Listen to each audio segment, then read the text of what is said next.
Pulled up my car, what does pulled up mean in this?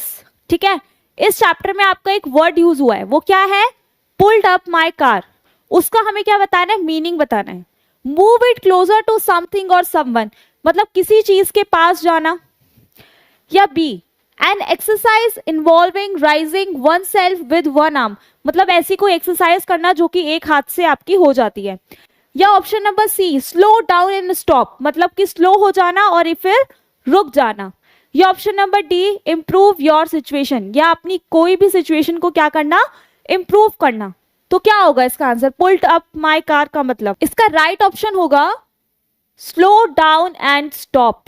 ठीक है, pulled up my car का मतलब होता है कि क्या कर देना, एक तरीके से पुल मतलब होता है मूव करना। ठीक है, अचानक से मूव करना, मतलब मूव करके रुक जाना। तो इसका हमारा राइट ऑप्शन क्या होगा? Option number C, slow down and stop. ठीक है, स्लो हो जाना और फिर स्टॉप हो जाना। क्लियर है?